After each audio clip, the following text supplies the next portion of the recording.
आजकल के दौर में इंटरनेट इतनी तेज़ी से वायरल होने लगा, चलने लगा है, जिसमें इसी वायरल होने के चक्कर में कुछ जो लड़के होते हैं वह लड़के मोबाइल में ही फंस जाते हैं और इसी में यह गेम खेलने लगते हैं।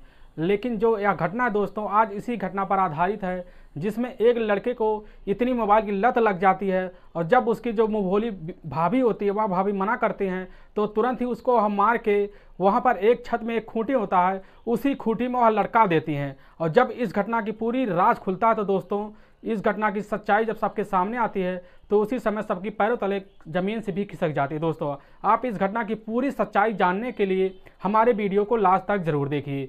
नमस्कार दोस्तों, मैं प्रदीप कुमार आपको अपने टेढ़ी बात चैनल में स्वागत करता हूं।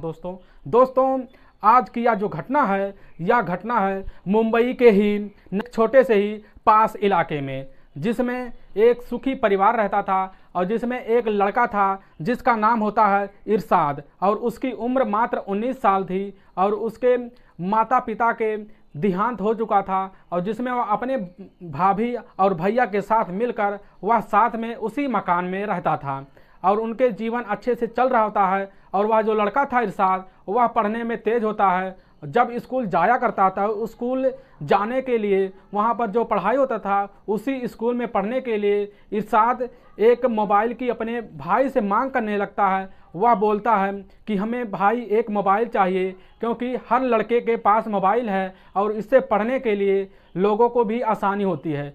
तो उसका जो भाई कहता है ठीक है, हम कुछ पैसे की व्यवस्था करके तुम्हारे लिए एक मोबाइल ला देंगे।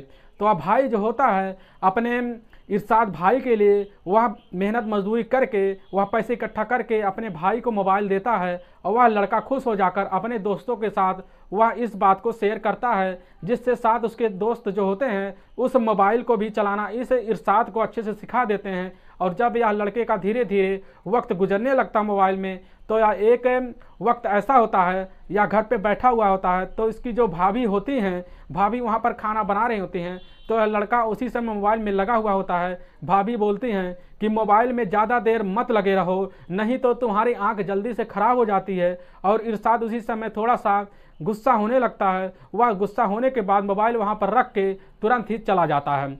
और ऐसे ही उस लड़के जो होता है, लड़के को ऐसे ही कई दिन मोबाइल में लगे लगे जो ऐसे मना करती हैं वक्त गुजरने लगता है। जिसमें एक दिन जब लड़का जो होता है वह लड़का गेम खेल रहा होता है तो गेम खेलते खेलते वह कई वक्त गुजर जाते हैं और उसकी जो भाभी होती हैं वह भाभी घर में होती हैं। और जैसे ही वह लड़का बाहर निकलता है, निकल के जाता है तो घर में आके देखता है उसकी जो भाभी है वह खूंटी के वह एक छत पे एक खूंटी होता है, उसी खूंटी पर वह लटकी हुई मिलती हैं, जिससे वह लड़का जोर जोर से चिल्लाने लगता है।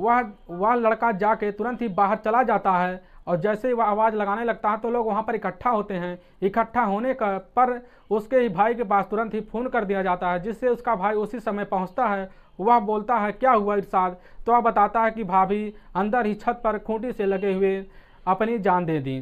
तो इसी बात को उससे तुरंत ही जांच करने के लिए वहां से तुरंत ही पुलिस बुला ली जाती है, जिससे मौके पर वहां के ही पास के ही इलाके से पुलिस आती है और आके उस लाश को अपने कब्जे में लेती है। और लेने के बाद उसका भाई कहता है कि या खुद की खुशी नहीं है या किसी ने इसका हत्या की है। और इस बात को जब पुलिस को भनक लगती है तुरंत ही वहाँ के जो घर वाले होती हैं उनसे पूछताछ करना शुरू कर देती है।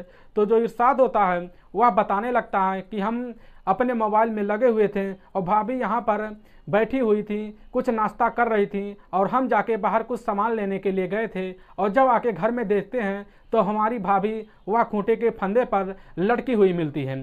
तो इसी बात से पुलिस को उस जो इरशाद बोल रहा था उसके बात पे विश्वास नहीं होता है। तुरंत ही पुलिस को कुछ शक होने लगता है।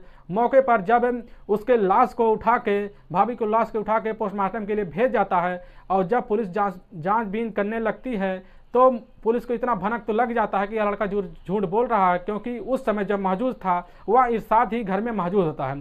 तुरंत ही पुलिस इरशाद को पकड़ के ले जाकर वहाँ के पास के थाने में बंद कर देती है और उससे कड़ाई के साथ पूछ करना शुरू कर देती है, जिससे इरशाद ज़्यादा देर टिक नहीं पाता। वह पुलिस के सामने सारी सच्चाई कबूलने के लिए तैयार हो जाता है। वह बता रहा होता है कि जब हम अपने मोबाइल में गेम खेल रहे थे, लगभग 1 से 1.5 घंटे का वक्त बीत जाता है, तो हमारी भाभी आके हमारे ऊपर इतना गुस्सा हो जाती है, हमको बोलने लगती हैं कि तुम यहाँ पर जितना भी पैसा लगा होता है तुम भैया के पर्स में से पैसा निकाल कर इसी मोबाइल में खर्च कर दे रहे हो और गेम खेलने में लगे रहते हो और ना ही अपनी पढ़ाई पे ध्यान दे रहे हो, ना ही किसी बात पे ध्यान दे रहे हो। तो इसी बात पर उसके जो होता है इरशाद बहुत गुस्सा हो जाता है। वहाँ पर रखा हुआ गुस्से में हाथ में लेकर एक लोहे की राड होती है, राड ले जाकर अपनी भाभी के पीछे मार देता है, जिससे मौका पे उसकी भाभी गिर चुकी होती हैं और वह जाकर वहाँ पर एक दुपट्टा रखा होता है, दुपट्टे से वह अपनी भाभी की गला वह जोर से दबा देता है, जिससे उसी समय उसकी भाभी की मौत हो जाती है। होने के बाद वह तुरंत ही वहाँ पर स्टूल रखने के बाद छत में लगे कुंडी से वह अपनी भाभी को तुरंत ही वहाँ पर फांसी पर लटका देता है और वह तुरंत ही कुछ देर बैठे हुए वहाँ पर सोचता रहता है। निकल जाके बाहर वह जोर से आवाज़ें लगाता है, जिससे लोग इकट्ठा हो जाते हैं। और जब इस मामले को पुलिस इरशाद के मुख से सारी सच्चाई सुनती है तो पुलिस भी हैरान रह जाती है। वह सोचने पर मजबूर हो जाती है कि तुमने एक इतना तुम्हारे लिए जो बात अच्छे से कर रही थी, तुम्हारे फायदे के लिए तुमने अपना ही नुकसान समझकर अपनी भाभी का कत्ल किया। चलो अब तुम्हें जेल में सारे वक्त की जितने भी तुम्हारे वक्त बचे हैं इसकी सारी अब वक्त तुम जेल में गुजारना। तो इस बात की जब उस लड़के को सच्चाई पता लगती है, वह सुनता है तो वह हैरान भी हो जाता है। वह कहता है हमें ऐसी गलती नहीं करनी थी, वह माफ़ी मांग लेता, लेकिन उसकी जो यह कारनामा था यह पुलिस को नहीं भाई, तुरंत ही उसको वह लंबे वक्त के लिए जेल में भेज देती है। दोस्तों आप इस घटना के बारे में क्या कहना चाहेंगे?